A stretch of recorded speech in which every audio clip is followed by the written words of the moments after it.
If you're a pop culture junkie who loves TV, film, music, comedy, and other really important stuff, then you've come to the right place. Get ready and settle in for Classic Conversations, the best pop culture interviews in the world.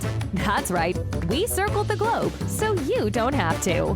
If you're ready to be the king of the water cooler, then you're ready for Classic Conversations with your host, Jeff Dwoskin. All right, Carrie, thank you so much for that amazing introduction. You got the show going each and every week, and this week was no exception. Welcome to episode 136 of Classic Conversations, the classicest conversations in all of the podcast universe. I wrote it down, I read it, it must be true. I've got an amazing guest for you today. Oh, yes, I do. Sue Kolinsky is here. That's right, 3-time Emmy nominated producer, TV writer, comedian. If you love the Osbournes, then you love Sue Kolinsky. If you love Newlyweds, then you love Sue Kolinsky. If you love the first season of Sex and the City, then you love Sue Kolinsky. Sue Kolinsky has done it all. We dive into her comedy career. That time she was on Star Search. And so much more. Oh, you're going to love this. You're going to love this conversation. And that's coming up in just a few minutes. I hope all you Brady Bunch fans did not miss my interview from last week. Lloyd J. Schwartz. Oh, we talked Brady. We talked Brady Bunch like no one else has ever talked Brady Bunch in the world. That's right. I wrote that down. I read it. It's true. Check out my conversation with Lloyd J. Schwartz. He's amazing. Sherwood Schwartz's son, but he's done so much and brought so much joy to the world. Brady Bunch reuniting Gilligan's Island, getting them off that island. Of course, they ended up back on the island, but let's not go there. Also, hope you're enjoying those bonus episodes from the Crossing the Streams live show. Crossing the Streams, of course, we do every Wednesday, 9:30 p.m. Eastern Time on the YouTube. Follow us there and watch live every Wednesday, or just sit back if you don't have time for that. And occasionally we'll send a bonus episode into this podcast feed right into your ears, because I like to make everything as easy as possible for you. TV binge watching suggestions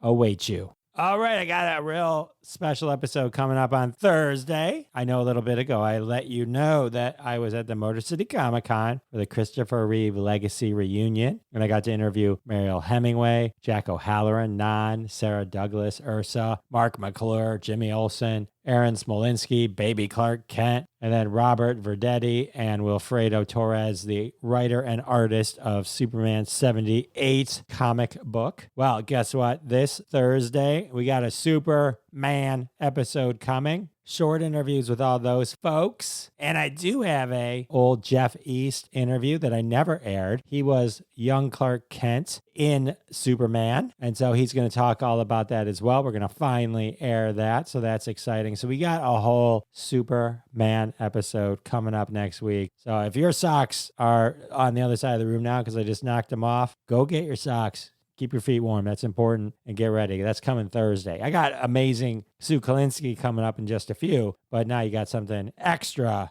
to be so excited about. I do want to thank everyone who supports our sponsors. When you support our sponsors, you're supporting us here at Classic Conversations, and that's how we keep the lights on. I am fortunate to have as many fans as I do. All of you out there hearing this right now, thank you. So I take great joy in being able to kind of introduce you to something that my friend is doing, Tony Berardo. You're like, Tony, you mean frequent guest on Crossing the Streams? Yes, that Tony. He has this cool new company that he's doing with his wife. It's called Meet Cute. Meet Cute is like that first cute encounter in a movie or TV show. He sends you a box, a handmade box with really cool items in it that he got from local businesses all around the world. And he sends it to you, and you and your partner can have a really unique date night. How cool is that? Go to meetcute.com or just DM me on Instagram at Jeff Dwoskin Show, hashtag meetcute.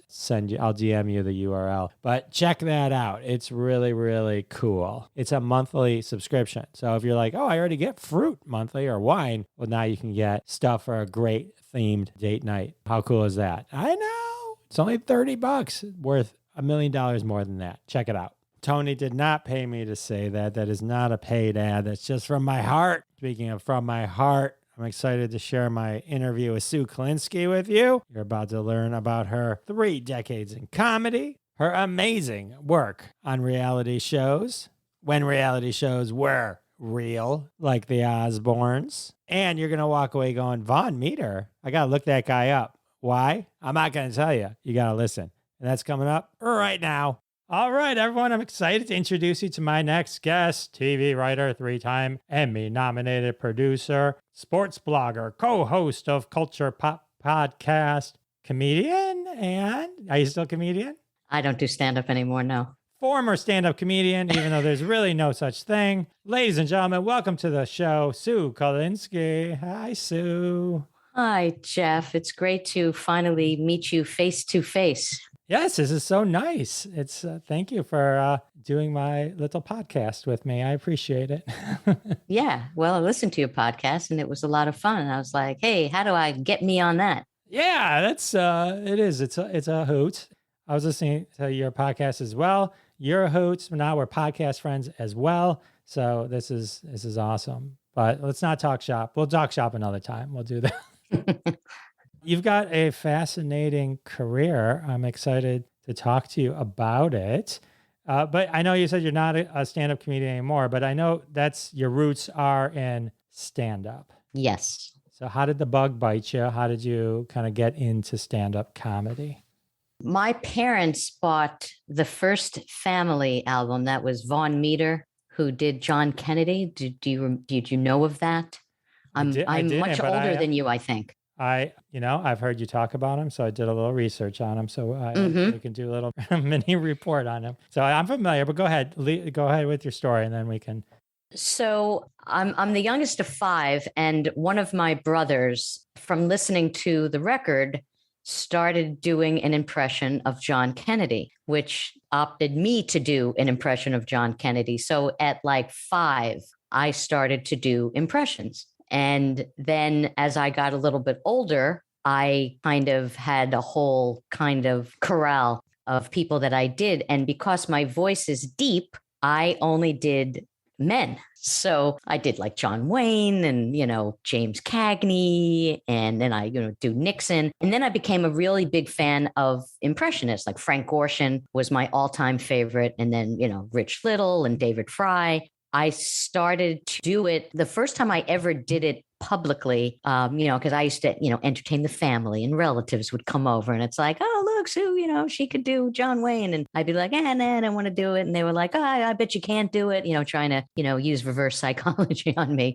to get me to do my show in the living room. Sure. And then I became friendly with a group of actors. Someone told me about this. Someone was doing like a variety show. And they said, anything that you are talented in, you can, audition and see if you can get a spot on it. So just a potpourri of singers, dancers, whatever. I did my impressions and it went over really well. And then it's kind of a tangent here, but my godmother, I was living in New York. I was living in Long Island where I grew up. And my aunt was living in Brooklyn and her neighbor was a wardrobe mistress for films. And she found out that I did impressions. She said, oh, you should go to this. There's a club in New York City called The Improvisation. You should go there. It's all comedians. So I did a little research. I was around 18 at the time and I went into the city and at the time you had to get there early in the day and you waited online and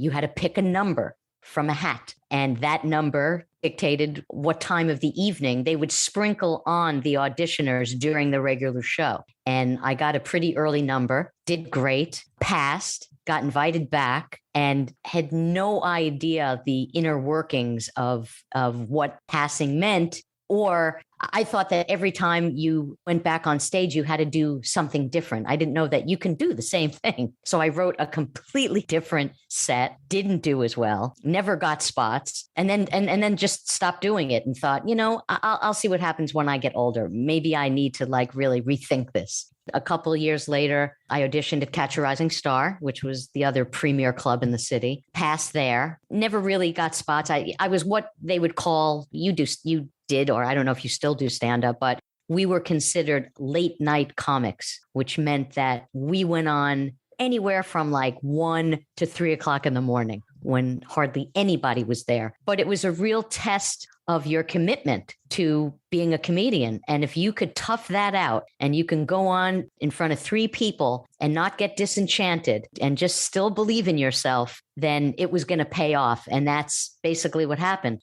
The comic strip soon opened. That was the 3rd club. And when I first started, Dennis Miller was a late night guy. I don't think he lived in New York. He used to come in from Pittsburgh. So it was just a whole, we were the late night comics and developed a camaraderie. And then I ended up prematurely moving out to LA, which was prompted by a horrible breakup. I just did not want to be in the city anymore. Went out to LA, auditioned at the Comedy Store, passed at the Comedy Store, passed at the Improv out there. Stayed out there for, I don't know, maybe like 4 years. Got some spots, but really, it didn't really catapult my career. And because the competition in LA was it was stronger than it was in New York. And I thought, I need to get stage time. I started getting a couple of gigs here and there. I was actually working as a legal secretary, and my boss was a really, really cool guy. And he was very supportive of me wanting to pursue my career. The first gig I got was at a place in Sacramento, Laughs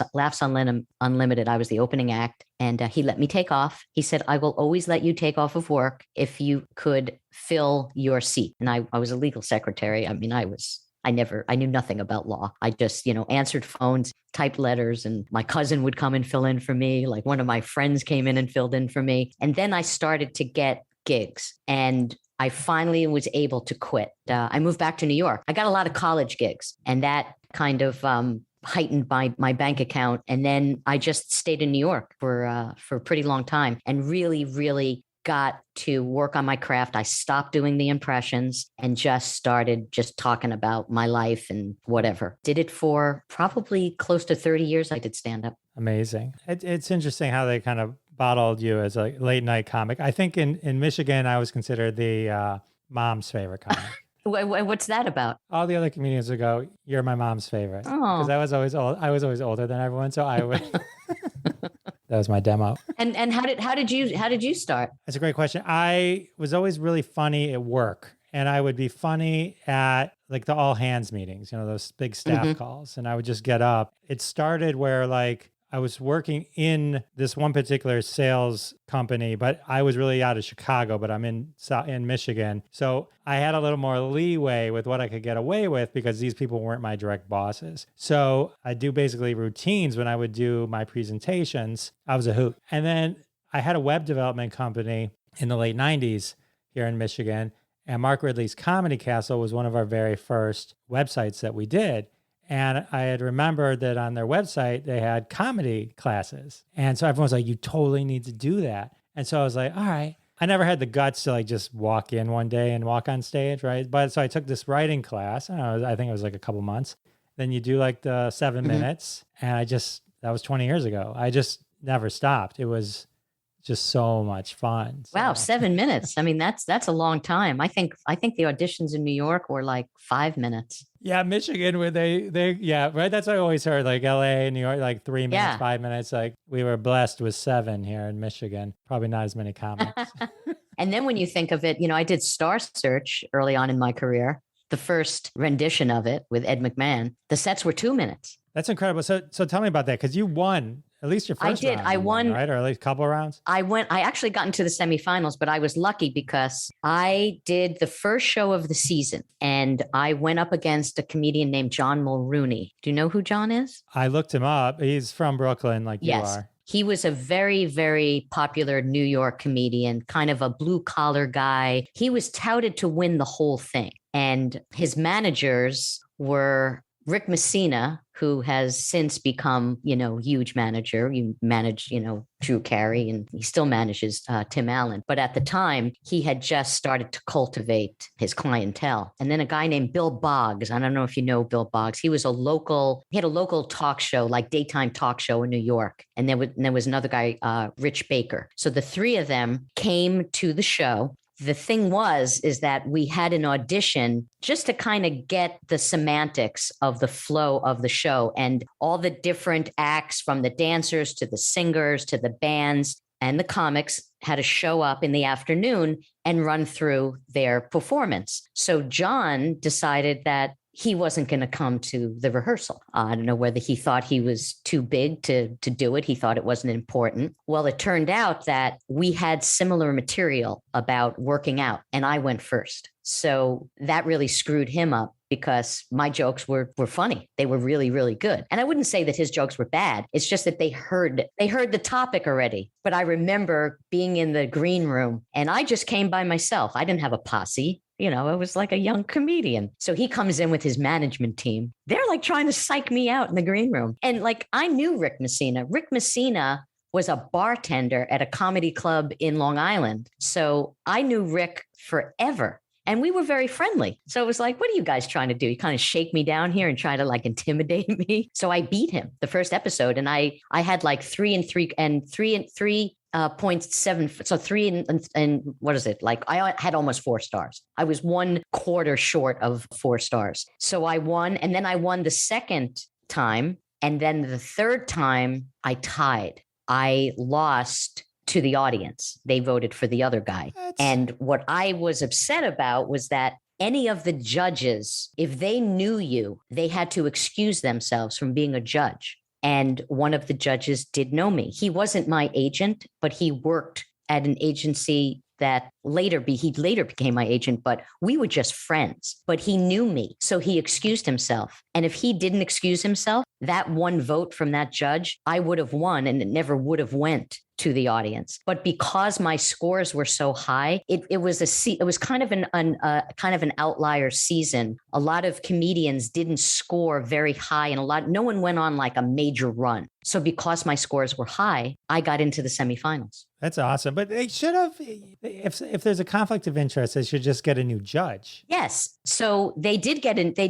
I think they did. They had maybe backup judges. So they did get a new judge. And I guess that judge didn't vote for me. But the thing is, this is the kicker. When it came to the semifinals, I went up against a guy named Mark McCullum. I don't know if you remember him, but he did cartoon voices and played guitar. As most conventional stand-ups frowned upon kind of a prop guy. So he beat me, but I found out after my set that one of the agents from his agency was a judge. And that was all judging. That had nothing to do with the audience. This was the judges made the decision. And he beat me. I didn't cause a stink about it, but I just thought, well, that's unfair. I mean, they kicked out the guy who knew me, who wasn't even my agent. And now someone from his agency is a judge and they get to stay. That is ridiculous. We're going to post these people's names online later. And is the statute up, Jeff? I think you got one more year. We got 1 year to make a difference here, folks. We're going to ruin some lives. Hashtag avenge Sue. Well, it's also because it was the money thing too, and of course my year. In prior years, you got $1,000 if you were on the show, and you got an additional $1,000 if you won. My year, you just got $1,000 for being on the show. You didn't get the extra cash. So if I would have beat this guy, I mean, I could have gotten into the finals. He won $100,000. This guy, he won the whole thing that year. That would have been nice. We're gonna have to let's ruin his life. Subtly. Nobody hurts Sue. It's all right. So that is an awesome story. It was interesting because I'd heard you talk about this Vaughn Meader. I didn't know who he was, but it's always interesting to me, like the one thing that kind of, you can say like, oh, this one thing happened and then it inspired so much. And so I did a little research on this because I was just kind of fascinated. So by the time I figured out how to spell his name, it became very easy to do the research. So interestingly enough, this album was rejected by everyone when they were trying to make it because they didn't want to upset the White House. And then this small company called Candace, I believe, if I can read my handwriting, they decided they would produce it. It went on to win Album of the Year and became the biggest selling album of like all time at that time. Fastest selling record of all time with 6.5 million albums. It's like an insane story. Wow. See, I didn't know that. But who was, I'm blanking on the name of one of the head writers. He was like a major comedy writer. He went on to write on Get Smart. We have to look it up because I can't believe I'm blanking on his name. He was in Defending Your Life. Buck Henry. Yes, Buck Henry. So he was one of the writers on the show. And ironically, this is crazy. My parents were friends with a stand-up comedian when I was growing up. His name was Mac Robbins. He was not very well known. He had a bit part in Funny People. He played the old-timer comedian. Not Funny People. Oh God, here I go again. It was the movie with Tom Hanks and Sally Field, Punchline. So he played the old timer comic in that. So when I was growing up, he was like my idol because he was a stand-up comedian, and he was kind of like he was a Borscht Belt comedian who wasn't like, he was like the JV part. He wasn't Pat Henry and Shecky Green, but he performed with all those guys, and he knew Vaughn Meader. So I didn't get to meet Vaughn Meader, but I got his autograph, and I had it for the longest time. And I had it in like a pants pocket or something, and put my clothes in the laundry. My mother washed it and completely ruined it. Oh no. But this poor guy, I mean, I don't know how much you've read about him. They kind of talked about it a bit in the Marvelous Mrs. Maisel, because when Kennedy was assassinated, and he was told about it, he got a phone call about it. He thought people were kind of screwing with him because that was his career. That's all he did. Right. And he never bounced back from that. I think he became like a raging alcoholic, and it was very, very sad. But his impression of him was, it was brilliant. Right. I read that he sold the movie rights, and that Bill Hader at one time was reported to play him. And then there was one other kind of thing of note, which was interesting, is that if you go online and you watch his appearance, what they say is the voice and gestures seem broad and obvious, but that's because he set the standard. Like everything we've seen since is based on Vaughn Meader's impression of John F. Kennedy. And you're right, when Kennedy died, so did his career. The alliteration of that works great, but like it was, it's sad. I did see that he went on to star in Linda Lovelace for President, 1975, maybe not star. He had a guest appearance, but so did Mickey Dolenz of the Monkees. So I'm not sure that's the way he wanted to end. But the good news is he inspired little Sue Kolinsky to grow. It's just funny. It's just amazing. I wonder if other people, has anyone ever else told you, oh yeah, I love that. That inspired me too. Oh, like something that inspired them? Oh no, that particular album, the first Family album. Well, a while ago on Facebook, somebody had posted, what are your favorite comedy albums? And obviously that was one of mine. And a lot of other comedians had posted that. It was that, and it was Alan Sherman, who did Hello Mudda, Hello Fada. It was all about that summer camp. And I went to sleepaway camp for like 6 summers. So that really resonated with me. Flip Wilson, because he was one of the people that I impersonated. I'm trying to think what other comedy albums. I didn't grow up with like Bill Cosby wasn't one of the top, although he was, big comic back then. Like Richard Pryor, my parents would never have a Richard Pryor album in the house. Don Rickles, Hello Dummy, that. And, who really influenced me the most was Alan King, because I used to watch Alan King on Ed Sullivan Show as a kid. And, he was Jewish. I think he lived I'm almost positive he lived in Long Island, where I grew up. Everything he talked about was so relatable. Just all the Jewishness of life, right, and the complaining and the sitting by, there's always a draft and, just sending back food. And is that what you're wearing? And, just all the things that I heard my entire upbringing. And that's what really, really made me want to be a comedian. I knew you were Jewish when you said you went to summer camp for 6 summers. Only Jews understand that, right? Non-Jewish people. You mean you went away for a weekend? No, 2 months. What? 2 months. And, I'm the youngest of my of 5. So I didn't go to camp with my oldest brother, who's 11 years older than me, but I went with my 2 brothers and my sister. And the first year I went to camp, I was 9 years old. My mother sent me away for 2 months at 9. So I could only imagine that 5 kids was so overwhelming to her that the opportunity to not have any of her children for 2 months out of the year, it was like, sign me up. I don't care how much it is. That's how we were. Love the kids. But to get that like 2 months where all of a sudden during the summer where you're like, oh, it's like we're first married again. And we're like before kids, we can do anything we want. And then we'd have friends that would have multiple kids. And like, well, Sally's friends go first session and, And, Billy's friends go second session. So they go different sessions. That way we get time with one of them. But I'm like, what? No, that just says you're paying the same amount of money to get no time to yourself. And no time. No time. That's insane. And the thing is that the camp that I went to was really a meatballs kind of camp, but it was a meatballs kind of camp where people were doing drugs. Like there was one of the counselors, he got kicked out of the camp because they found drugs in the bunk. My last year of camp, I only went half summer. And this is a testament to how cool my mom was. A friend of mine had, at the time, you were able to send in to win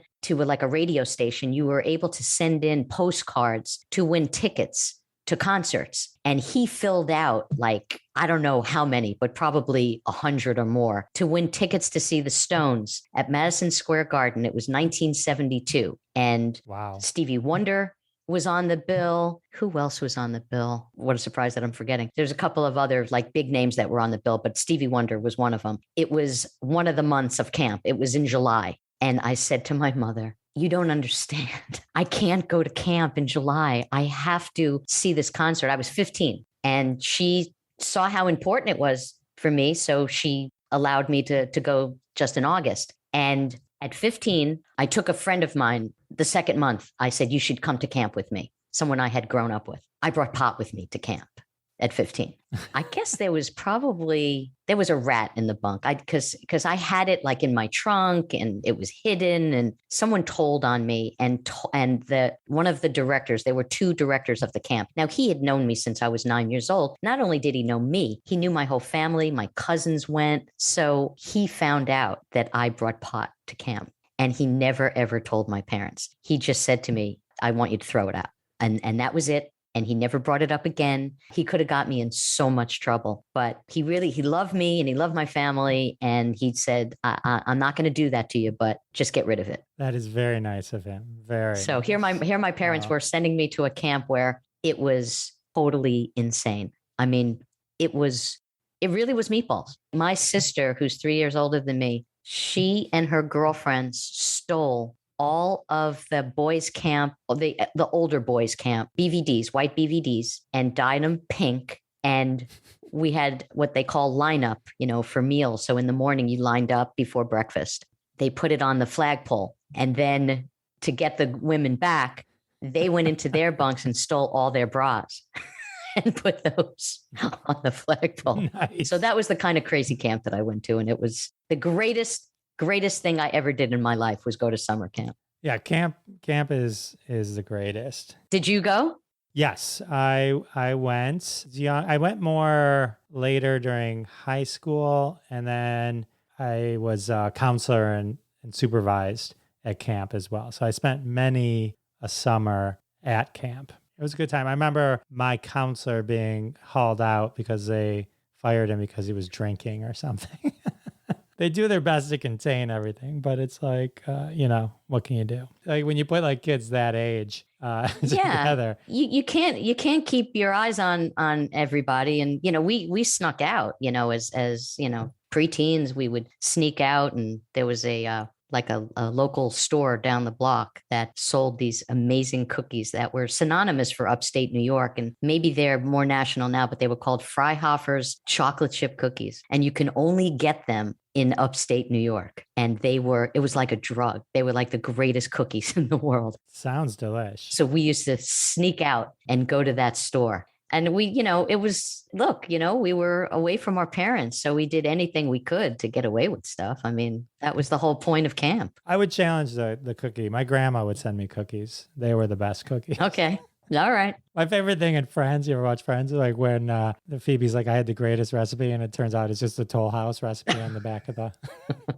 This is the best ever. So, oh man. So from camp and doing stand up, like where did you transition from being a stand up to writing on like Sex and the City and all that, which is my wife's favorite show ever, by the way. So I made a conscious decision to kind of put stand up on the back burner when I realized that no one was going to create a show about Sue Kolinsky. They just weren't. I didn't have the kind of act that really lent itself to that. So I saw my future as a stand-up the rest of my life, being on the road. And like, look, I had such a great stand-up career. I did USO shows for many years. I traveled all over the world. I worked with Bob Hope, not USO, but I worked with Bob Hope. I worked with Milton Berle. I did a week with Rosemary Clooney. I mean, I hung out with all these like iconic acts and it was amazing, but I just did not want to have a life on the road. I was in a long relationship with somebody. So I had a good friend who I knew from New York. She was a dancer and then she became an actress and she was a waitress at a comedy club in New York. And I never hung out with her outside the club, but whenever I was booked at the club, we cultivated this really fun friendship. And then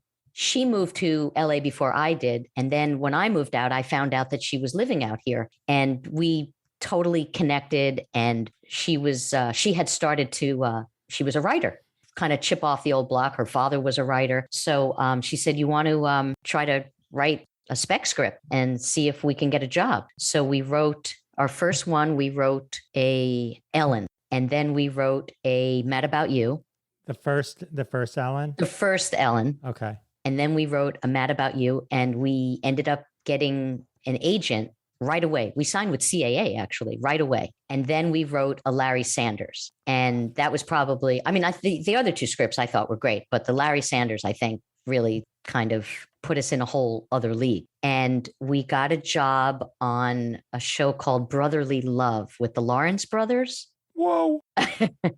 Exactly. And it was really cool because the guys that ran the show were a comedy team back in the day. They were the first comedians that I met online at the Improv. And their names it was Schmock and Valley, and then they became the Funny Boys. And they had co-created the show. They were big Whit Thomas, the producers, Whit Thomas. They were big Whit Thomas writers. They wrote on Golden Girls and Blossom. And so they loved our script. They knew me forever.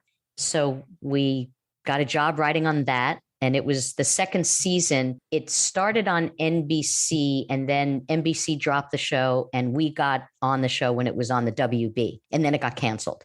And we were like, oh, okay, what are we going to do? We got to we got to write more spec scripts, whatever. And then we got wind. We actually created a show that had some similarity to Sex and the City. But it was two women. And, she grew up in Manhattan. I grew up in Long Island, lived in Manhattan. So our sensibilities was, very New York. And the two of us got invited to a taping of a Dice Clay pilot. And while we were there, we just bonded with a woman writer. And they were saying to us, oh, so what are you doing? What are you guys writing? What are you working on? And we told her that we had come up with this idea. And she said, oh, God, I hate to tell you this, but, there's a show very similar that just got picked up for HBO. I looked at my partner and I said, well, I guess we have to get a job on it. Michael Patrick King was one of the executive producers, and Michael and I, we came up together. We were very good friends. I have to say that I had to co-sign a credit card for him when he was a struggling artist in New York, living in a schlocky basement apartment on the Upper West Side. So he owes you. He owes me. We couldn't get a meeting. They basically said they weren't seeing anybody. So, we were like hounding our agents. We were at CAA. We're like, we're CAA clients. What do you mean you can't get us a meeting? And they were like, they're just not seeing anybody. They're not hiring anybody. They're going to do the show themselves. And I'm like, oh God, this is ridiculous. Two New Yorkers, one who's a stand-up comedian.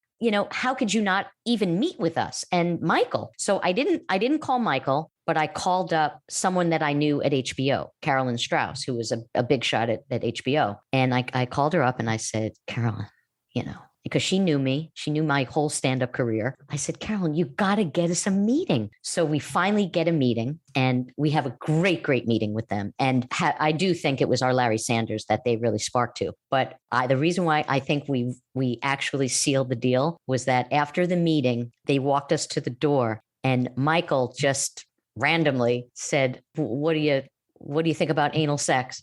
And I said, only if Quaaludes are involved. And he laughed and we left. And the next day we found out we got the job. All right. Well, there's +1 for anal sex. There you go. I'm a fan of the show, not the renewal one, but Mm-hmm. I've watched it probably a million times because my wife was obsessed with Sex and the City. We had the whole DVDs when that was a thing, when you would buy it. And she was obsessed with trivia. So I've seen every episode probably a million times. I worked with on stand-up Craig Gass, the overeater that overate her. Richie Byrne, like some people. Everything. We went once to New York, my wife and I, and we ate everywhere that they ate on Sex and the City. Oh, that's fun. That's great. It was. I actually did that with the show The Affair. I went out to Montauk. And a friend of mine has a house out in East Hampton, and we went to the Lobster Roll. We went to all the and then the windmill, the library. Yeah, it was fun. Why did they change season 1 to season 2, or at least the talking to the camera thing? And like the early season was much different. Oh, in Sex and the City? Yeah, in Sex and the City. Yeah. Yeah, I don't know. I only wrote on it the first season. My partner and I split up, and then I writing a spec script by myself. And I was actually really pissed at her that she wanted to break up the team. And it was really, really hard for me. She just wanted to write by herself. It's like, okay, whatever. And then I got a radio gig in New York. So I took a little break from writing TV, went to New York with my podcast partner. Steve Mason? Steve Mason. I used to do a lot of, I golf. So I used to do a lot of celebrity golf events. And especially, I'm not a great golfer, but at the time I was not really good at all, but I could play. So Richard Karn from Home Improvement, he started this charity event. It was to raise money for cancer, breast cancer. The events were in Seattle. So I did maybe it was like 4 years of it. And one of the years, and it was like Samuel Jackson, Bill Gates, all these like big athletes, Josh Charles. Dennis Haysbert, all these big acts came. So we all hung out. I was like hanging out with Samuel Jackson. It was like a blast. That is awesome. And one year, Steve was doing a radio show with his now partner. This was in the beginning years of him doing his show. He ended up doing it remotely in Seattle. What they included a baseball aspect along with the golf. So it became a weekend event, became a week event. Comedian Kathy Ladman, she's a good friend of mine. So Kathy and I got invited to go into the booth with Mark Harmon and Steve, who I had never met, and do color commentary on the game. That's awesome. Steve and I just hit it off famously. And that led to me coming on his show in LA. And then I had a segment on Fridays called Crazy Sue. And it was this crazy trivia thing that I would do. And then he got this New York gig to host on WNEW, this iconic radio station that I grew up listening to. And he called me up and he said, do you want to come on the show? Do you want to be my partner? And I didn't have to audition. I just went to New York and they just booked me sight unseen. But I ended up getting a gig at Caroline's. I was still doing stand-up at the time because I never completely stopped doing stand-up, even during a lot of my writing years. I still kept a foot in the stand-up door. So I was at Caroline's and all the top people from the station who hired me came to see me. Let's see what we hired, and it was magical. It was a great, great night. I did that with Steve for like a year and a half. That sounds so much fun. That would be, I think, Talk Soup type thing would be number one. And then doing some kind of radio thing would be a really cool job. Yeah, it's cool because, as a stand-up, and it was kind of an extension of being a stand-up without actually having to look at the audience. So it was live. We had people that called in. It was freeing in that, and it's such a comic thing. You got that one person who's not laughing and looking at you, and it's like, oh God, seriously? And you just focus on that. Everybody else is laughing, but that one person is just a thorn in your side. So you didn't have that with radio. You just did what you did. You invited on whoever you wanted to invite on. We had comics on every Friday, and we had great guests. We had like Terry Gillespie. We had Terry Gillespie, Terry Gilliam from Monty Python. Eric Idle came on. We had, a lot of authors. We had Joe Bonanno Jr., mob guy. He came on. That's awesome. That's really, really cool. Yeah, it was really, really cool. It sounds fun. Yeah, it was fun. You casually mentioned Milton Berle, Bob Hope earlier. So you were on Bob Hope's Young Comedian special. I'm embarrassed. I didn't even know Bob Hope. Rodney, I've heard Rodney's, of course. Who else was on that special with you? Mark Pitta Kevin Meaney, Sure. Wayne Cotter, Karen Kilgariff, and I think Margaret Smith was on it too. I'm almost positive. That's really cool. So you got to hang with Bob Hope. That's kind of neat. Well, what was cool was that, and Phyllis Diller was a guest on it, and Nice. and Alan Thicke was a guest on it, and I got to know Phyllis Diller through a friend of mine, a comedian named Henriette Mantel. She and I did our first big comedy TV show was called Six Ladies Laughing. It was a Lifetime special that we taped in New York, and Andrea Martin was the celebrity guest host. Nice. And Phyllis Diller happened to watch it and really resonated with Henriette, and they cultivated a friendship, which morphed into me meeting her and hanging out at her house. She had a luncheon for a group of female writers and comedians, and we all just sat, and she held court, and she just talked about her life. She had this big oil painting on an easel of Bob Hope because he was very influential in her career, and she remained very, very good friends with him.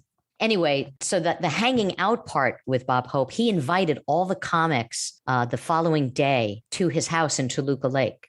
Phyllis Diller showed up and Alan Thicke showed up, and, he was a big golfer. He had a par 3 golf hole on his property, and I knew that in advance, so I brought a 7-iron with me. We were teeing off. That's really cool. Sometime during the day. And it was just cool, just like hanging out with him. Yeah, it was fun. It was a lot of fun. Paul Provenza, when I was talking with him, he was, I think, very close with Phyllis Diller as well. He had a lot of cool stories. You were on the Aristocrats. Yes, I was.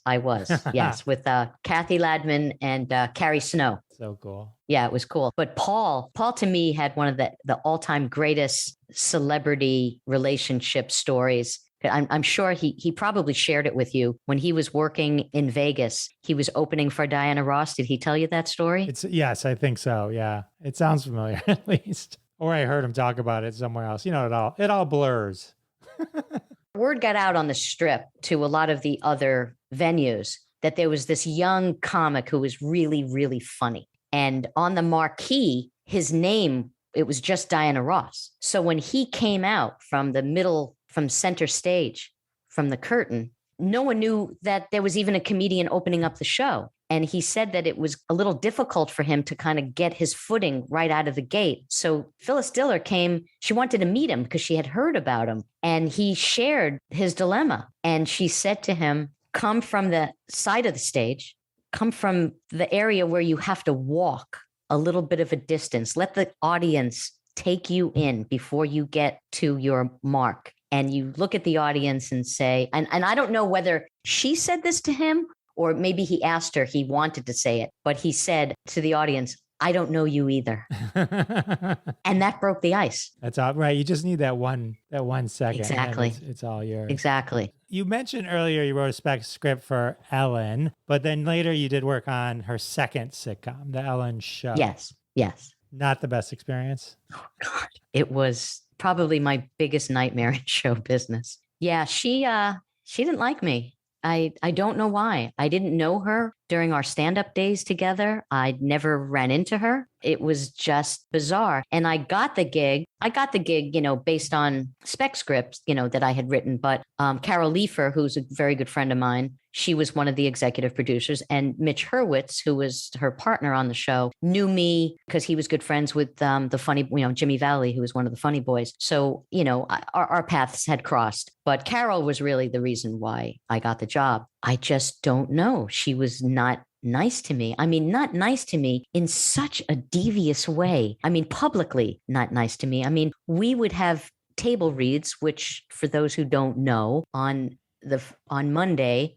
No, it was was it Monday? Yeah, it was Monday. After you had handed in your script, you would have the week to go through it and, do rewrites and stuff. Then on Monday, you would sit it was like a big long table that kind of went into like a large square. Ellen would greet everybody and say hello to everybody. She would say hello to the person to the right of me, ignore me, and say hello to the person to the left of me, every table read.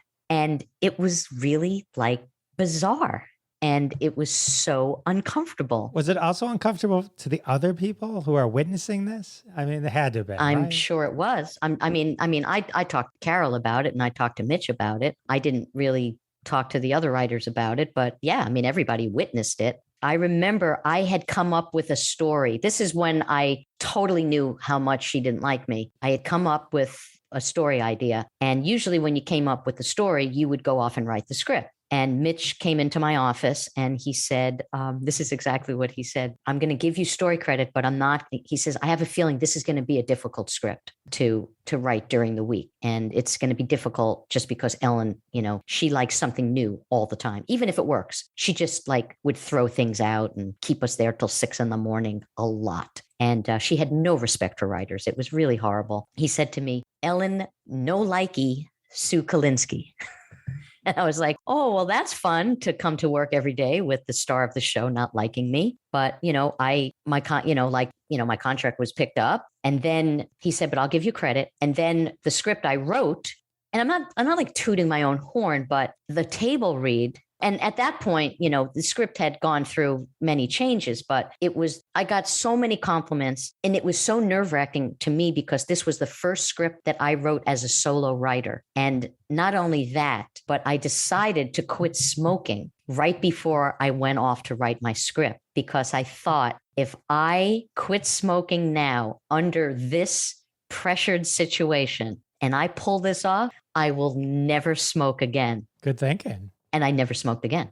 Everybody was very complimentary. Her girlfriend at the time was at the table read. Ellen said nothing to me. All the crew, everybody laughing, and her girlfriend came over to me and said, wow, that really great, really fun, great script. And it was probably one of the easiest weeks we had. Everything just ran very smoothly. And then when it was time for my option to be picked up again, Mitch had, said to me, this is probably going to be difficult because it was the front 9 and then the back 9. And I had gotten a job on the Osbournes. Jeff Stilson, who I'm sure you know from stand-up. Jeff was one of the executive producers of the Osbourne, and Henriette Mantel, who I mentioned, she got a job as a segment producer and they needed one more segment producer. And Jeff used to come to the Ellen show once a week to punch up scripts. And I confided in him and he knew how unhappy I was there. And so he got me a job on the Osbournes. And so I talked to my boss, Mitch, and I said, don't even think of trying to get my option picked up because I'm miserable here and I'm going to work on another show. I took such a pay cut because I was, staffed on a union show. I was working on, a show that was on MTV, and I didn't care. When I got to the Osbournes, I had so much fun. I mean, it was like I was appreciated. I remember saying to some of the people who worked at the Osbournes, because we were making great money, compared to what people make every week. But in the show business world, we were like on the bottom rung. I said, if I made this amount of money and had this job for the rest of my life at this salary, I would say fine, because it was so much fun. And granted, I had come from such a toxic environment. It was a complete 180. It was the greatest job I've ever had in my life. And I've been chasing that high my entire career. People underappreciate how important it is to be happy with what you do. Yes. And, to have a job in show business, I mean, you're very lucky to be accepted into this world and to make a living, whether it be a comic writer, whatever it is, working, as a crew member. You're so lucky to have that and to go to work every day and it makes you miserable. It's like, I'm in show business. How can I be miserable? This is terrible. Right. Because on paper, the Ellen show, and it turns out the back 9 was the last 9, right? So moving on was probably a really great move. Yes. And I think it got canceled before they did all of the back 9. Kind of put this in perspective. So you're in a room, like on paper, right? Oh, I'm in a room with Ellen DeGeneres, Jim Gaffigan, right? It wasn't he? They weren't in the room with us. But I'm in saying, the writers' room. but they're in the show. But they're on the show. Jim Gaffigan, yes, Martin Mull, yes. and Cloris Leachman. Cloris Leachman. Right. So it's like, this would be a fun environment. I mean, it's just like, you can't think of like three people, right? Those three, that funniest people ever. It's like, oh. I know. So it's, all I right, so I'm know. glad you found happiness with the Osbournes. It's an interesting show, right? I've heard you talk about it. It's like, it was real. It was 100% non-scripted. I think later reality became scripted reality, but at this point in the evolution, right? It's all. Yes. The thing that I find most interesting about it is like you have Ozzy like in a normal scenario, all of them really, Sharon too. And it's like, you always have to explain to people, like especially when you do stand up, my brother would call me on stage Jeff. And he would say, oh, I'd love to be friends with on stage Jeff. You know, that version. So like just to be able to see what it's like to be Ozzy when you're not like singing Crazy Train or whatever, right? On stage. Crazy Train, yeah. You know, it's like, it was interesting. It must have been a like really good insight just for people to like realize, oh, this is different. This is what it's like when I'm not experiencing someone who I love the way I love them normally. Yeah, I mean, to be there and witness them being a family. I mean, the whole idea was to make it this kind of perverse, father knows best kind of show, an actual 50s sitcom in a way. The beauty of it was that they were so gracious and gave us so much access. They trusted us, which was a big, big part of it. And that's a testament to Greg Johnston and Jeff Stilson and all of the supervising producers and co-executives. And Sharon was just game. She didn't care. I wake up in the morning and my hair's in 10 different directions and I have no makeup on and this is who I am. And then mundane things, she would vacuum and he would be on the couch and he would lift his legs like your dad would do, I mean, it was just anytime you had Ozzy doing anything, making a milkshake that was like 2.5 solid minutes of television that never disappointed, but they loved one another. And that was the reason why the show was so successful. They truly, truly loved one another and access. Because, from there, I worked on Newlyweds, which was almost as much fun working on it, not the time we spent there. I didn't spend a lot of time there. Like with the Osbournes, the first season, I was a segment producer. So I was at the house every time we shot. And then consecutive seasons, I was in post and I ran post, meaning that I worked with the editors. We put the episodes together. When I worked on Newlyweds, I was always in post and I completely ran post. I was the only producer that worked with the editors. And then I worked with the story department who put the scripts together, basically the scripts. It's the footage that was put into like a script form. But I didn't have a relationship with Nick and Jessica. It was a completely different vibe. We weren't allowed to be in certain rooms. Like they didn't give us access to their bedroom. It was actually like a little bit of a pull to let us in their bedroom when they were packing to go on a trip. It's like they just wanted to keep things off television. But we made it work. You were saying how subsequent shows, became more scripted. There were other shows that never really made it. Like I remember Liza Minnelli and her creepy husband, David Guest. I kind of remember that. I don't.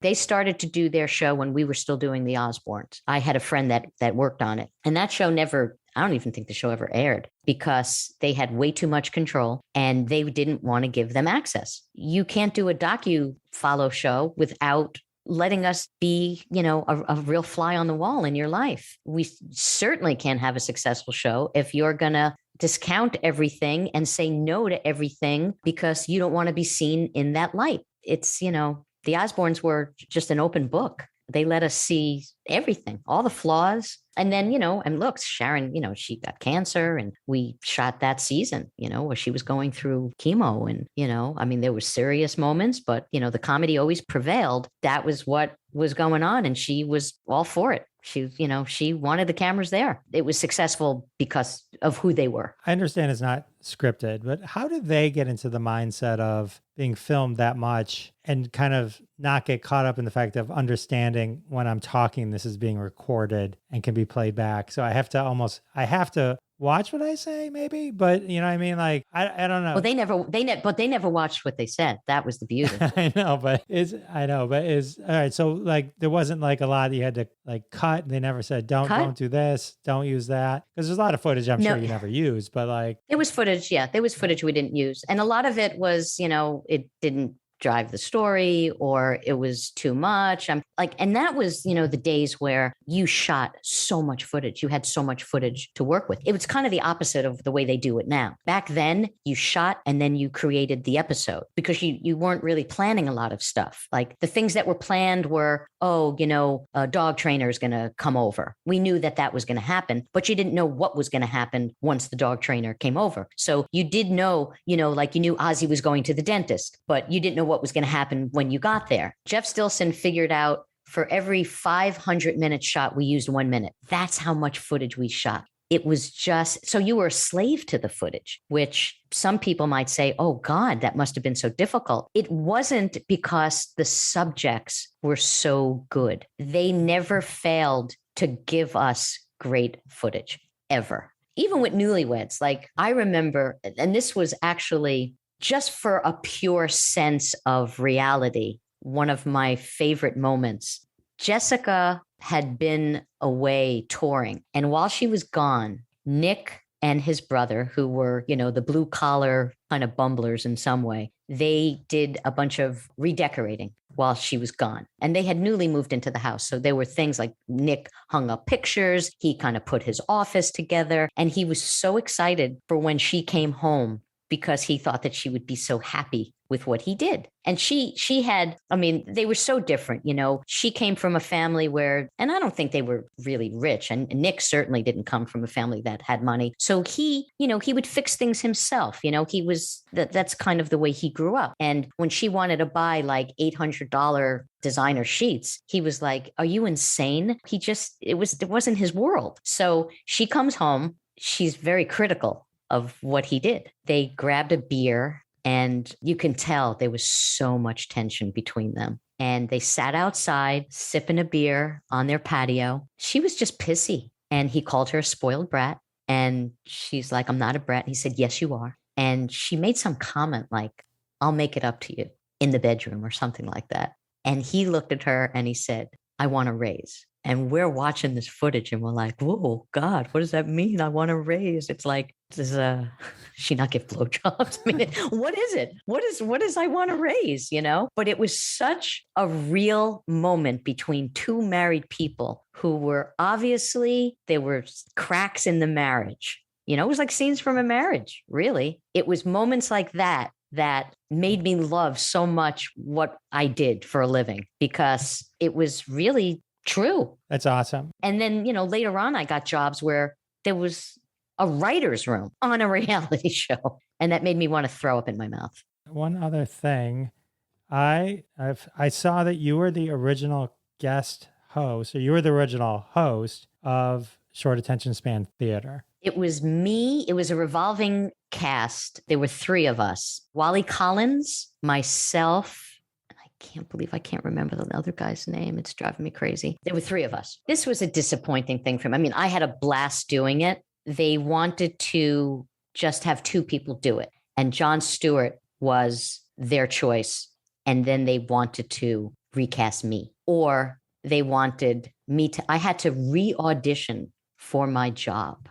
It was so humiliating. I remember calling up John because I was friends with John. And I said, I need for you, because we were friends and we had a great chemistry. I said, and they didn't let me audition with him. I auditioned with someone who wrote something on the net. What was it called? It was Downtown Productions. It was a part of HBO. This was originally before it became Comedy Central, right? Before it became Comedy Central. Yeah. They had me audition with someone who wasn't even a comic, and it was awkward. And I was so I called up John and I said, tell them how badly you want me to be your co-host. And it didn't matter. They had somebody else in mind, Patty Rossborough, who was fun and great. And she was a friend. But that was a real disappointment for me to not do it with John, because when I did it, it wasn't in a lot of people's homes. And then it became a nationwide show. So a lot of people didn't even get to see me do it. It was more of a talk soupy type of thing when I did it. All right. Well, we can't end on that bummer. You were on Curb. You were on Curb Your Enthusiasm. That was the coolest. That I was actually working on. I think I was working on Newlyweds at the time, and The Office where Larry, that's where he worked, but that's where they auditioned people I could walk to from where our offices were. And it was actually where where I wrote on Sex and the City. So it had kind of a good luck kind of a vibe to it. And when I got the audition, I mean, I wasn't even going out for anything. I was producing and writing. And I just thought, I'm not going to be in anything. But the woman who cast it knew me from my stand-up. When I went in and auditioned, they give you like a little, it looked like a fortune cookie fortune. And it just kind of gives you a little bit of the gist of the scene. And my scene was with Larry. And all I wanted to do was not suck because it was all improv. And I knew Larry. I knew Jeff Garlin. I knew Susie Essman. Susie wasn't at the audition. Jeff was at the audition. Cheryl was at the audition and Larry. And I hadn't seen Larry in some time. And I didn't want word to get out that, oh God, Kolinsky ate it at the audition. I walk in and Larry, gave me a big hug. He saw that I was wearing a wedding ring. He was like, so what's going on? Well, you got married. How do I not know you got married? Well, this is how I find out you got married. And we talked a little bit and I had a great, great audition and I got the part. And I remember going back to work and finding out that I got it. And it was like the coolest thing in the world. And I'll tell you what the kicker was. Ellen DeGeneres, this was her favorite show. And she had not been on it. And there was an episode with Rosie O'Donnell that took place in LA. And when you think about it, Rosie's kind of like speaks for the gay women in New York. And Ellen is kind of like the LA gay actress. Larry had talked to Carol Leifer about wanting to have Ellen on the show. And Carol said that she was really, really mean to Sue Kolinsky. And Larry said, what? You kidding? She was mean to Sue Kolinsky?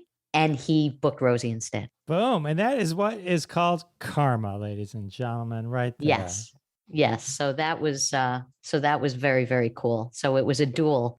It was a duel for me, but it meant so much to be on that show and that Larry put me on the show. And he's a very gracious guy. And I remember during rehearsals, in between takes, he looked at me one day and he said, "I think I used everybody. I think I used everybody." It meant so much to him that he used all the comics that he came up with. That was what he wanted to do. He wanted to be able to do that for people, and that was just icing on the cake to hear him say that. It's wonderful when you hear people kind of help others that they were with and all that kind of stuff. That's a great story. Yeah. That is a great story in many, many ways. So many great stories, Sue. So many. I can't thank you enough for hanging out with me. This was so fun. Yeah, this was a lot of fun. When I first heard your podcast, I was like, this is a blast. I mean, I love what you do. I'm a big fan of yours. So it's a treat for me to